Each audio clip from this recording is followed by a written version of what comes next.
Michael Jackson's Thriller album. Stories in the Room. This is Michael Jackson's Thriller album, Stories in the Room. Join film composer Anthony Marinelli, who programmed synthesizers for 7 songs on Thriller, and A&R veteran film producer Stephen Ray, who assisted Quincy Jones and was in the studio every day with Quincy and Michael. Michael Jackson's Thriller album, Stories in the Room. I'm Anthony Marinelli with my longtime close friend and co-host, Stephen Ray, bringing you the real stories directly from the talented people in the room with us during the making of Thriller, the greatest selling album of all time. Today we welcome and share stories with composer and synthmaster Steve Porcaro, one of the founding members of 3-time Grammy-winning rock band Toto and co-writer of Michael Jackson's beloved song Human Nature. In this segment, we discuss Michael singing Human Nature in one take, moonwalking in the studio, loud playbacks, the contribution of engineer Bruce Swedien, and the inspired lyrics created by John Bettis. Stephen, could you just tell everyone what you told me about how it was sung? Because you were there when Michael sang it. Yeah. It was really late. It was, I don't know, it's like 12:31. And we were about to leave. Michael, who we called Smelly, was on the couch, and he was asleep, taking a little nap, and we just thought, Quincy thought, oh, we'll just do it the next day, and he literally woke up and said, no, I now's the time for me to sing this song. So it speaks to Michael dialing into the atmosphere and the mood, because you can feel the nighttime, you can feel it, what you created, and he literally went out. And if my memory is correct, there was no edit or punch. He sang it in one take. He sang it all the way down, and we were looking at each other in the studio, just completely moved and emotional. Bruce and Quincy and Matt Forger and Rod, and because we were the only ones there at that point in the night, with Michael, and it that's why the memory of the song for me is just so engaging, that it'll live with me as long as I'm breathing, because witnessing that kind of performance was really, really special and such a beautiful compliment to what you created, It's also a good time to talk about what Michael brought to the table, which was a lot, Yeah. That way, some of that soaring stuff during the intro, Yes. the re-intros and stuff, that was all Michael. Yes. That was just him. It just speaks to his amazing talent, which with all the noise out there gets lost, and all the discussion about him is just how really incredibly talented he was, and what an amazing singer he was. You remember every day of Thriller. Here he is doing Thriller. And I mean, every day that I was there, he was excusing himself at some point to go do a vocal lesson, with Seth.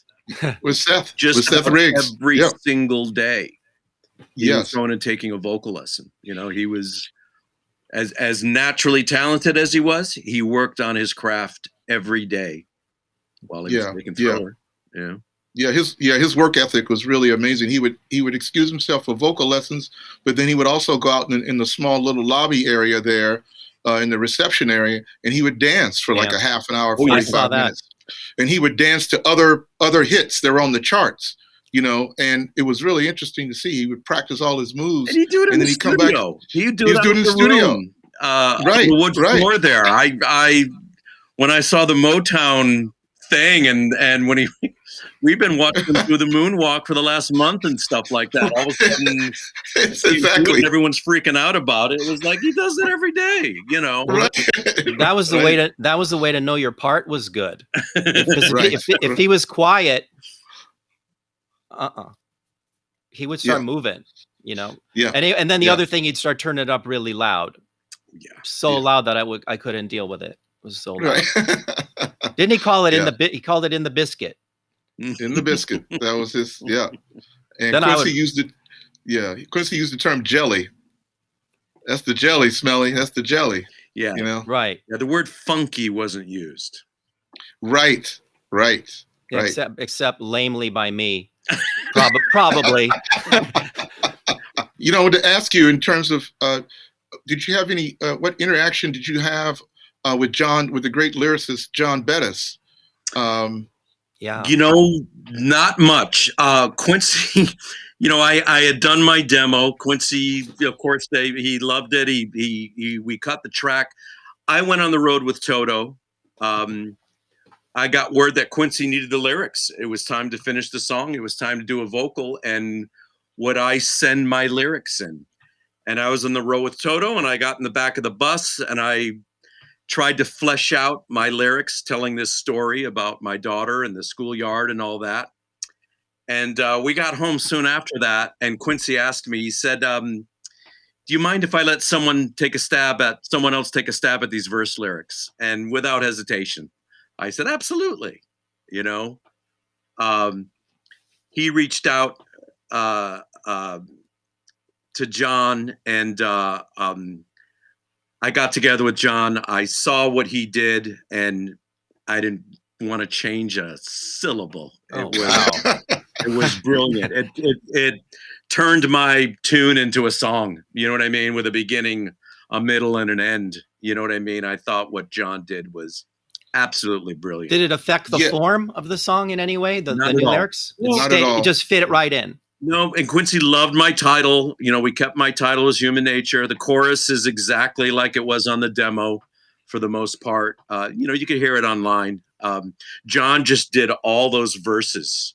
Yeah. Those were completely John Bettis. I had nothing to do with those. That was John, and boy, did he knock it out of the park. Yeah, I mean, Quincy called Chuck K and Chuck to get in touch with John. Absolutely. And, I got to tell you, Steve, one of the things that I've always, because that is, if I have to say I have a favorite song on the record, that would be it, your song. It still moves me emotionally to this day. If I'm driving, I played it for all my kids, and they love it. And I always wish that you and John had gotten together again and written more songs, because it was such a special combination, Me too. And I really can't explain why that hasn't happened. We did start collaborating on the very next song I wrote after Human Nature, but it's been something I've been trying to make happen over the years. And it just hasn't. I really can't explain why. It's not for a lack of me trying, Well, I know back then you were so busy. You guys were Total was like one of the biggest bands in the world. You guys were touring everywhere and just rocking every stadium and arena, So I can understand. Yeah, really great. No, one thing I wanted to mention too was Bruce Swedien and how amazing Bruce was. Yes, and Bruce could be very demanding on. Bruce sometimes was.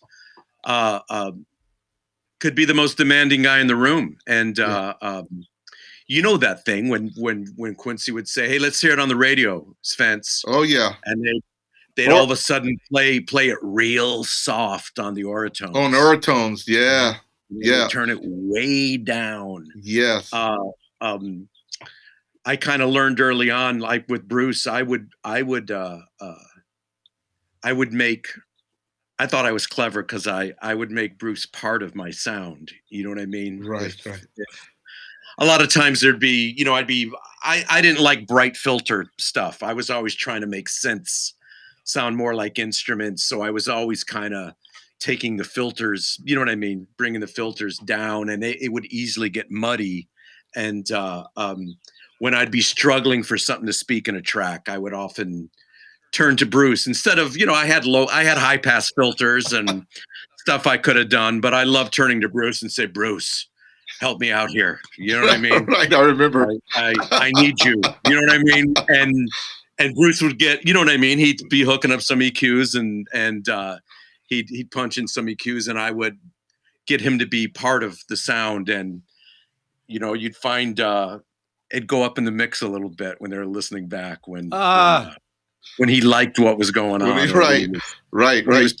You know what I'm saying? Yeah. So, it's interesting. One of the things that I remember so clearly that I learned during that process was Oratones, because Quincy's idea and Bruce was that the majority of Americans and people around the world at that point had AM radio.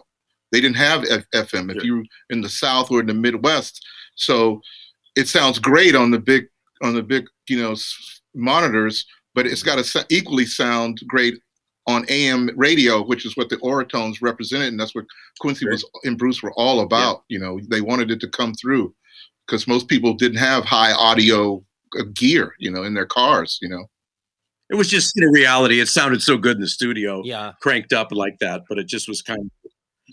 Let's see if this is actually speaking. Right. And again, and Bruce loved, you know, the fact that Quincy brought me in.